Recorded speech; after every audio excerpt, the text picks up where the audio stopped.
রমজানের চাঁদ উঠেছে আজ। চারদিকে এক অদ্ভুত শান্তি। মসজিদের মাইক থেকে ভেসে আসছে কোরআন তেলাওয়াতের সুর। শহরের ব্যস্ত রাস্তার মাঝেও যেন এক ধরনের পবিত্র নীরবতা নেমে এসেছে। রায়হান নামের এক কিশোর এবার প্রথমবার পুরো রমজান রোজা রাখার সিদ্ধান্ত নিয়েছে। সে আগে মাঝে মাঝে রোজা রাখত, কিন্তু কখনো পুরো মাস একটানা রাখেনি। এবার সে মনে মনে ঠিক করল, এই রমজান আমি নিজেকে বদলে ফেলব।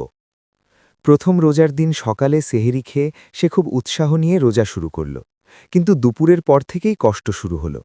গরম, তৃষ্ণা, ক্লান্তি সব মিলিয়ে সে দুর্বল হয়ে পড়ল। স্কুল থেকে ফিরে সে বিছানায় শুয়ে পড়ল। বিকেলের দিকে মা এসে বললেন,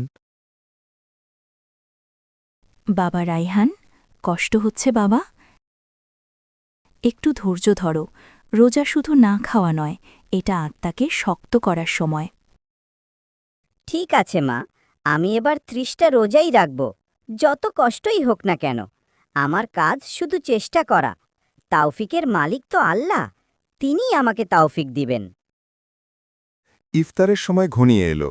মা রান্নাঘরে ব্যস্ত, বাবা বাজার থেকে খেজুর আর ফল নিয়ে এলেন। ছোট বোন সাজগোজ করে বসে আছে। চারদিকে ইফতারের প্রস্তুতি, যেন সব কিছুতে উদ্দীপনা যোগ করছে। ঠিক তখনই দরজায় কড়া নাড়ার শব্দ। বাবা দরজা খুলতেই দেখা গেল পাশের বাড়ির বৃদ্ধ চাচা দাঁড়িয়ে আছেন। তার হাতে একটি ছোট ব্যাগ ছিল, যা তিনি রায়হানের পরিবারের জন্য এনেছেন। চাচার চোখে হাসি, হাতে থাকা ব্যাগ থেকে সুগন্ধি খেজুরের গন্ধ এসে ঘর। রায়হান এবং তার পরিবার একটু অবাক হয়ে চাচার দিকে তাকাল। চাচা ধীরে বললেন, তিনি ইফতার হিসেবে ছোটখাটো কিছু নিয়ে এসেছেন, যা সবাই মিলে ভাগ করে খাওয়া যায়। রায়হান এবং তার পরিবার চাচার এই কাজে হতবাক হয়ে গেল। তারা এত ছোট পরিবারের থেকে এরকম একটা উদারতা আশা করেনি। কিন্তু রমজান মাসের এই প্রাথমিক মুহূর্তে চাচার এই ছোট উপহার তাদেরকে অনেক বড় একটা শিক্ষা দিয়ে গেল, যে সব কিছুতে অতিরিক্ত আয়োজনের প্রয়োজন হয় না।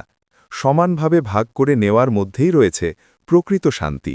তো বন্ধুরা, কেমন লাগলো আমাদের এই ছোট্ট গল্প? আশা করি ভালো লেগেছে।